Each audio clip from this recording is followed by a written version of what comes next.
Back in 2013, I was living with my ex at the time, who lived near a nice country village, and as I was in between jobs at the time, I picked up a job at a local garden center. It was casual retail work, fairly decent pay, that I could take coffee breaks frequently and wear basically whatever I liked as long as I wore my work polo shirt. It was walking distance from my ex's house, and full of people of all ages who were the most lovely people I ever met. Most of the regular customers who came to the garden center were usually sweet old people who would visit the cafe because we had free teas and discounted lunches for the old age people if they had a store card. So you often got to know all of them, and some of them we gave nicknames. Most of them sweet, like Pink Hair Lady, a badass 80-year-old grandma who wore a tasseled leather jacket and bright pink hair. Then there was the camper van couple, who used to drive a really cool camper van with bright orange flowers painted on it. You get the idea. With creepy artist man though, he gave most of the young girls weird vibes. He wore a straw hat, was in his late 40s, had round gold-rimmed glasses, and would wear strange graphic shirts with naked women on them, or Professional Pussy Patrol sort of slogans on the back. He always wore ripped jeans, where his knees were always hanging out of them, which were always dirty with paint or mud, or something. He had this weird half smile that would never leave his face, and a kind of leer that made people feel uncomfortable. He would take off his glasses and clean them constantly, which kind of made you feel like he was trying to get a better look at the girls who worked there, especially the younger ones, 16-year-old plus school leavers usually. Anyway, it was a roasting hot summer's day, and I had gratefully accepted the job of watering the hanging baskets outside, where I could avoid the humid, sweaty heat of the greenhouses. I was wearing black shorts and my red polo, and my tool belt. With the hose in my hand and sunnies on my face, I was busy, but enjoying the solitary job at the quietest part of the garden center. Well, hello there. Out of practically nowhere, he slipped out from behind some plants and looked me up and down, smiling with his weird, too small teeth. His eyes lingered onto me for what felt like an uncomfortable few seconds, and I turned off my hose and asked him if he needed anything. He shook his head and kind of shrugged, still smirking at my legs. "Okay, sir, have a nice day. Let me know if you need anything." I turned to continue. "I've never seen you here before. You're a new one." "Huh? Me? Well, I've been here for 8 months now." "I must have missed the memo that a beauty like you started. You have a nice tan. You look young." Thanks. I'm 23. Anyways, I have to get back to work." "Nice to meet you, Casey." I suddenly remember my name badge and get slightly irritated that he now knew my name. I make a beeline for the smoking area, where the tool shed was, with an excuse to grab some smaller gardening gloves, and by the time I returned to the floor, he had left. As the weeks went by, he would come into the store regularly, usually mid-afternoon, coincidentally, or so I thought, around the time I started my shift. Most of the time I was the only cashier, so I would have to serve him. He would buy the most smallest pointless things, like forestry wire, or a tiny bag of birdseed. It seemed like he would purposely make a purchase with the intention of interacting with me. He would make comments about my appearance, statements mostly like, "You have your hair different today. Yesterday you had it down. You have new glasses." Or, That's a different lip color than yesterday. He would also announce my name loudly and deliberately during every interaction. I felt uncomfortable, but I was 23 and just politely shrugged it off. Around Christmas time, I was decorating the artificial trees, and he cornered me in the forest of them at the back of the store. He jumped out from behind one and made me jump, to which I was kinda pissed about him doing because I dropped a glass ornament and it had smashed. He bent down also and tried to help, grabbing my wrist and telling me not to touch the glass. His grip was scarily tight and forceful, and his hands were clammy and gross. I slipped my hand out of his grip and asked if I could help him with anything. That's when it got weird. He pulled out a leaflet from his back pocket and told me he was an artist and had a Christmas art show happening in the local church hall, and he wanted me to go with him. He told me that he was a painter and he thought I would like his work. I had never indicated I was interested in art to him or anyone else for that matter, which is why I thought it was strange. I asked him if he wanted me to pin the leaflet to the local event board, and he reached out and touched my arm and said, "No, the invitation is specifically for you." He pointed his finger and jabbed it into my breast, and he said, "You." So I'm standing there in the dark corner, obscured from view by artificial Christmas trees, just kind of cornered by this guy who was touching me.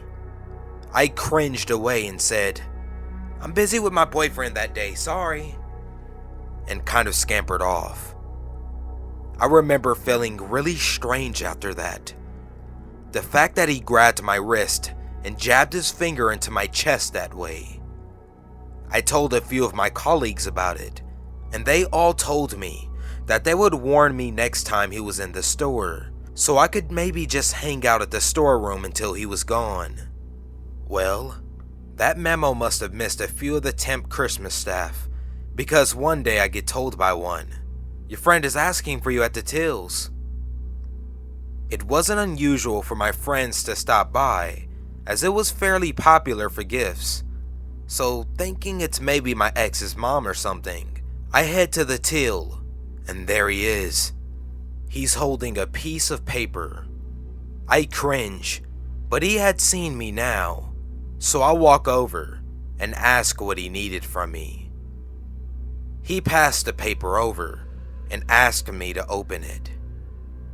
Folded up was a drawing of me, with exaggerated breast and cartoon-like eyes, watering the hanging baskets in a sexual kind of position.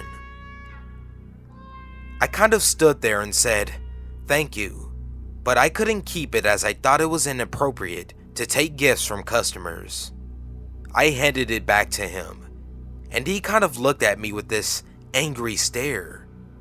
He turned around and walked out without another word. By this point, I had had enough.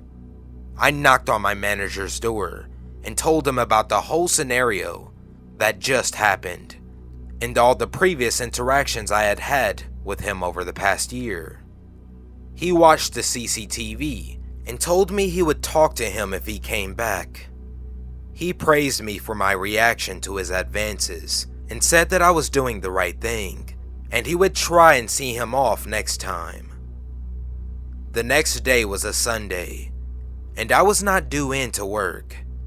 My boss calls me and tells me that he just received a call from HQ stating that an anonymous caller had called in to report a staff member inappropriately coming on to a customer. The staff member they had described and named was me. The caller had said that I had been inappropriate towards him at work, offered to have sex with him, had led him on, and obviously promiscuous, and that I had been pursuing him for over a year. The jerk even described the fictitious relationship we had had, and ranted loudly about how I had been cheating on my boyfriend before hanging up. HQ luckily didn't believe a word, as my manager had already mentioned the guy to one of the higher-ups, but they thought it was wise to let me know about this crazy guy and suggest I report it to the police. The next day, I did just that. The officer I spoke to said that he matched the description of a man who was a local pest, somebody who often harasses young girls in the local area. He was also known to stalk girls in his car and had attempted to abduct a young girl 4 years ago. The police officers assured me that they would file the report and talk to him officially, and said that he was not allowed in the garden center or anywhere near me again, and if he did, I was to call the police and he would be arrested. Unfortunately though, it never stopped him from sending a ranting letter to my workplace addressed to me, saying that he would kill himself if I didn't take him back and receive the gift he drew of me. Fortunately, the police saw this unsolicited contact and he was thankfully arrested. So creepy artist guy, let's not meet ever again.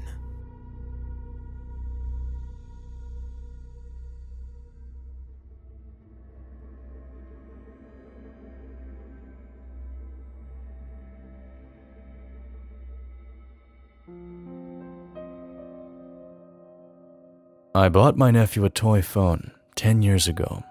Someone was talking to him through it. There's no clever way to start this story, so I guess I'll just begin at where I purchased the phone. I work for a company that will remain nameless, and I travel quite a bit. This particular year was the first I'd be able to attend my nephew Spencer's birthday. He was going to be 6.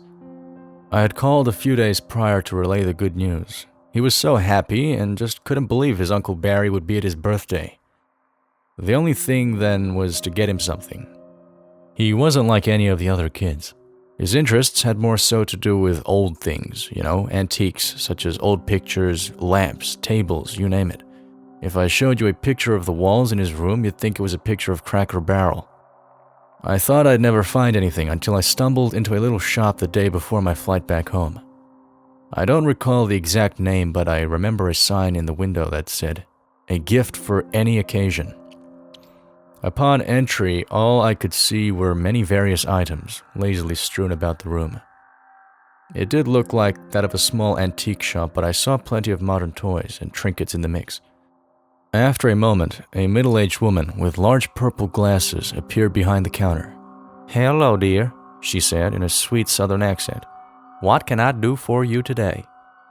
I explained to her what I was looking for.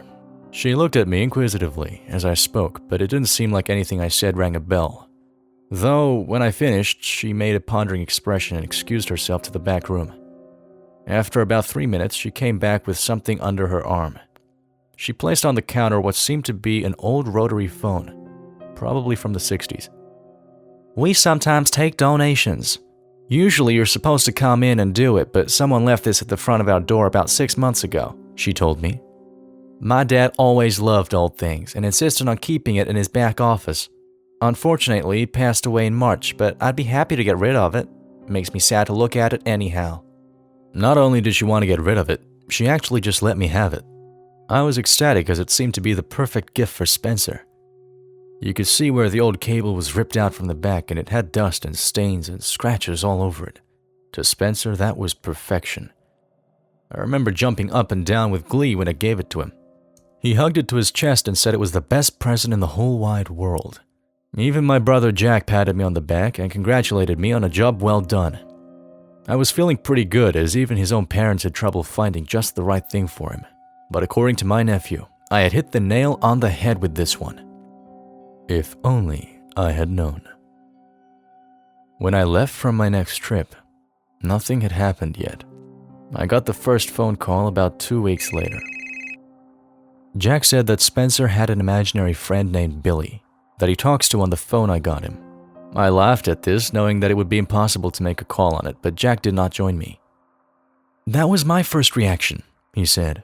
"But yesterday, something very odd happened. He asked me and Lila if we were gonna get a divorce. Barry, we never taught him that word, let alone what it meant. We obviously said no, and then he proceeded to tell us about how he knew that we almost got one just before Lila became pregnant. How can he know that?" I was quiet for a moment and listened to my brother's worried breathing. What did he say when you asked him how he knew? I knew the answer, but that didn't make it any easier to hear. He said Billy told him. Though this was a very alarming occurrence, I was able to convince him that maybe they had told him about it. I mean, that was the only logical explanation.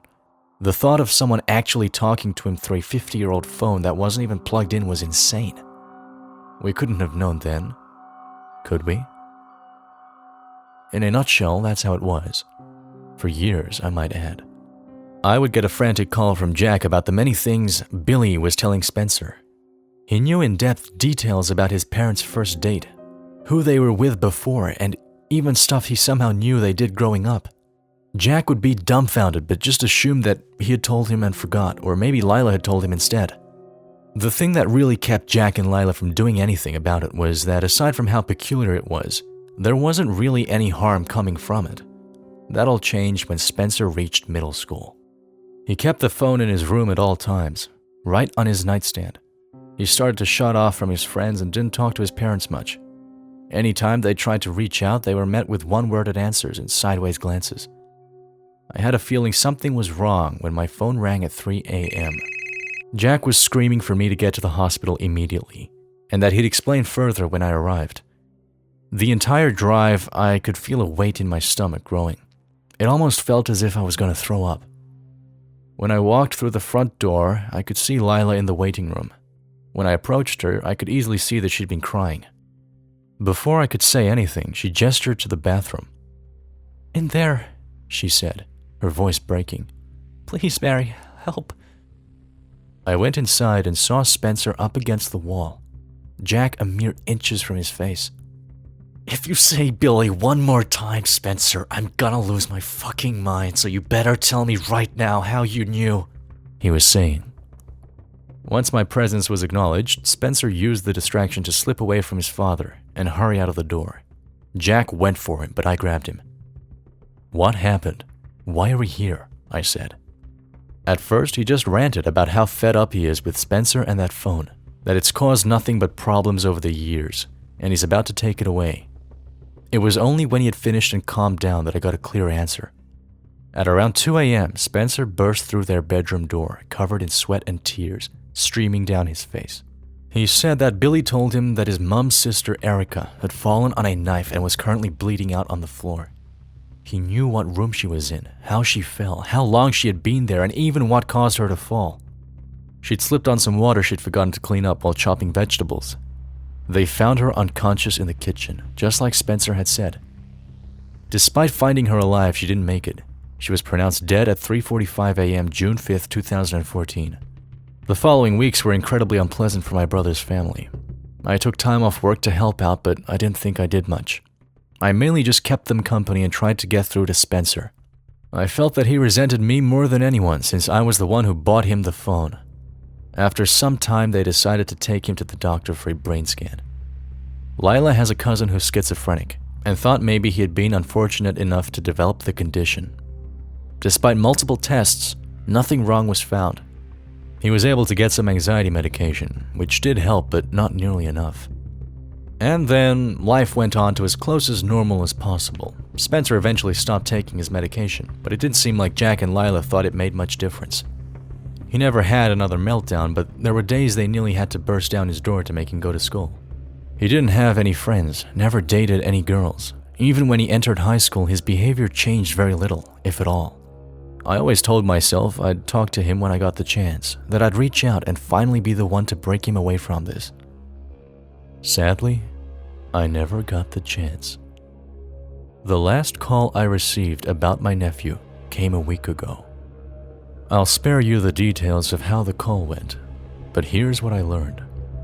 Jack was having one of his usual Spencer won't go to school days and was forced to kick in the door. When he entered, Spencer was hanging under the doorframe of his closet, his belt around his neck. Clasped in his right fist was a piece of paper. Angrily scratched into it in red pen was the following: I hear him in my head now. He follows me wherever I go. I'm sorry. The phone was gone as well.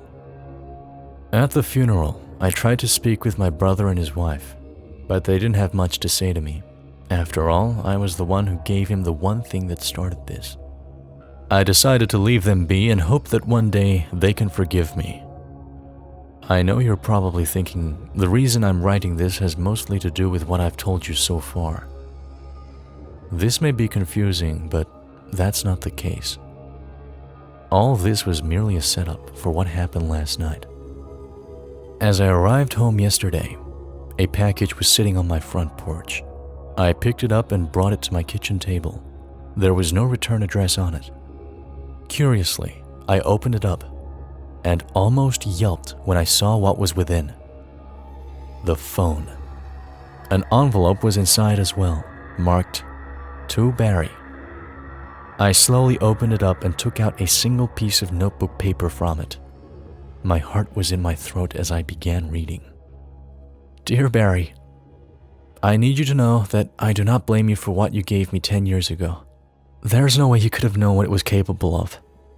I'm so sorry for what I've done, but please let me explain, and maybe you'll be able to understand, as I already know my parents won't.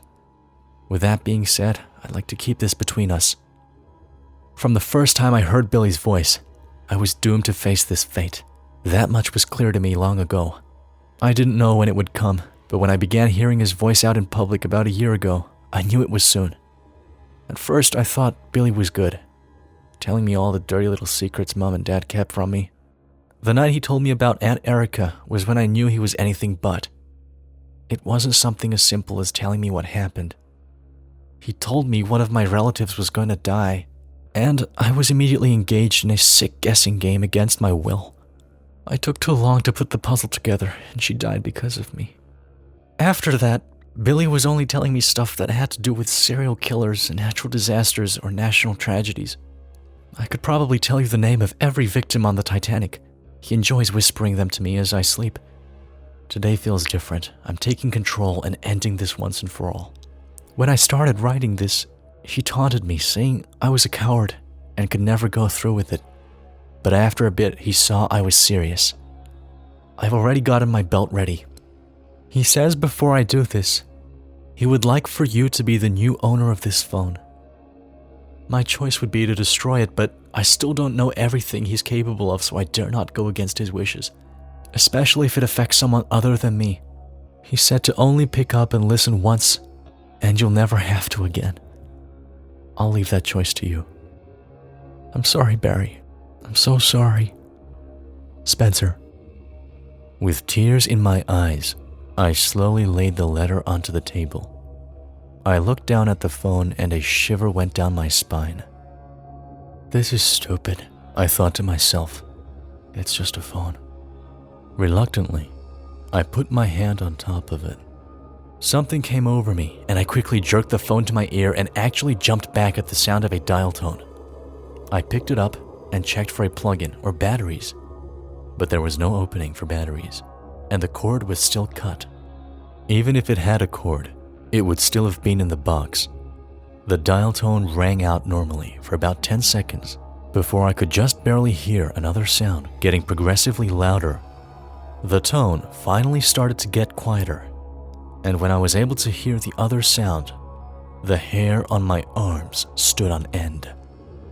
After a few seconds, the dial tone was completely gone and replaced with that of Spencer, screaming and sobbing uncontrollably. Along with him was the crackle of a roaring fire.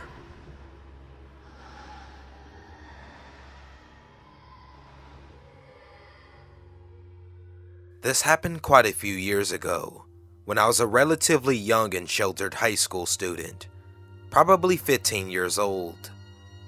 Some of my close girlfriends and I decided to go to a drive-in movie theater one night where they show 2 movies in a row and the whole shebang ends pretty late at night, probably around 1 a.m. or so. The 5 of us all ride in my friend Aaron's car, and as we were putting the seats down and setting the back of the car up with blankets and pillows, Aaron recognizes a guy, David, that she had met a few times because he worked at her gym. He was at the drive-in alone. Not necessarily weird, but just not something many people did in my town. And he came over to our car to chit-chat. Immediately, one of the other friends, Corrine, took a liking to this guy and began flirting up a storm. It wasn't soon until Corrine invited him to watch the movie with us inside of Aaron's car. It also wasn't soon until this guy, David, offered us 15 to 17-year-olds alcohol, which we accepted. Looking back now, what a red flag. I was wary of this David character, as he appeared a lot older than us, mid-20s, and gave me somewhat of a weird vibe. But since Aaron seemed to know him, and my friends weren't acting alarmed, I didn't give it too much thought. We're not even 15 minutes into the movie, and I am just too uncomfortable to be enjoying myself. 6 people crammed into the back of one car, and Corrine and David cuddling, flirting, who knows what underneath the blankets, made me want to get out of there ASAP. So when David suggested that me and my 3 remaining friends could watch the movie in his car, while he stayed in Aaron's car and canoodled, I jumped to take him up on the offer. David's car was a small sedan with little room, so we had to sit in the seats normally, as if we were about to ride in the car. Although I was a little uncomfortable sitting in the driver's seat with the steering wheel between me and the screen, I was glad to finally have some personal space. That all changed when I dropped my phone and it landed somewhere underneath the driver's seat. While blindly reaching underneath to find my phone, I grabbed into a hard object that I realized was a lot heavier than my iPhone when I began to lift it up. To my complete and utter surprise, I realized it's a gun. I had never seen a real-life gun before at that point in my life, so it could have been a fake or a BB gun or whatever else, but it looked real, felt real, and was hidden underneath the driver's seat for easy access. It freaked me out, because even if it was a fake gun, what could he be intending to use it for besides intimidation? For whatever reasons, my friends didn't find this as startling as I did, and they managed to calm me down and concluded that the best thing to do was just put it back underneath the seat where I found it.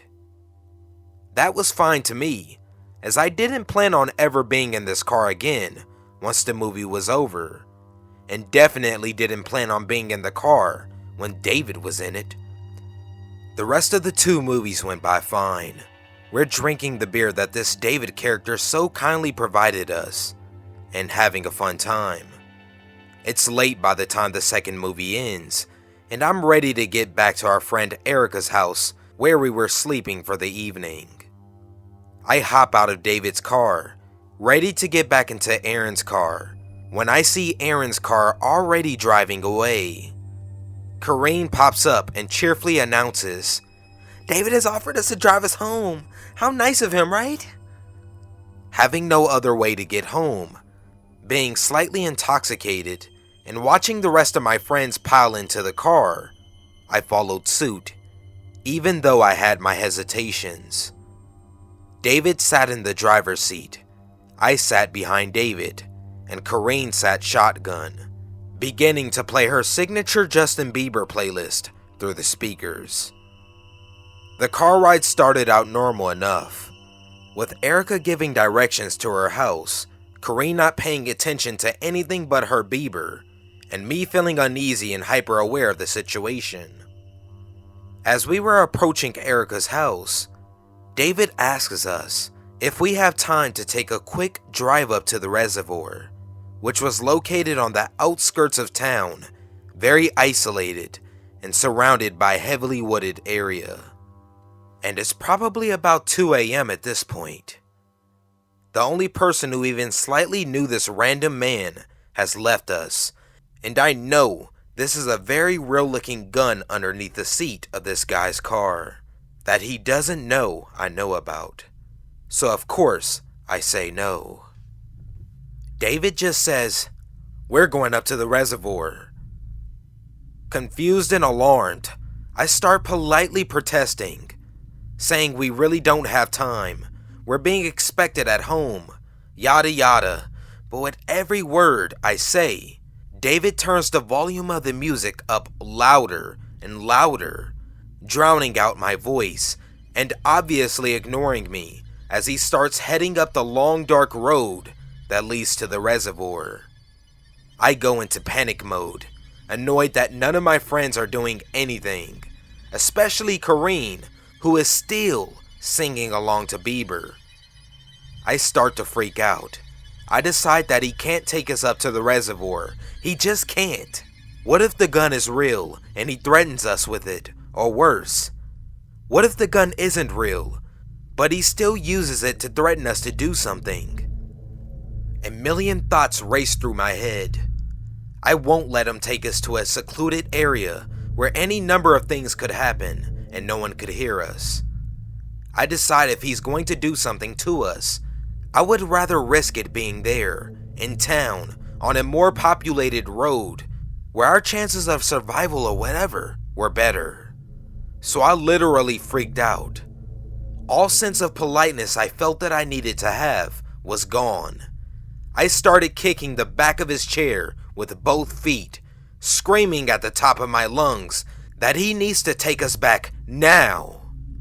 I roll down the window and start shouting, trying to cause a scene, doing anything I can to try to stop this man from driving us up to the middle of nowhere.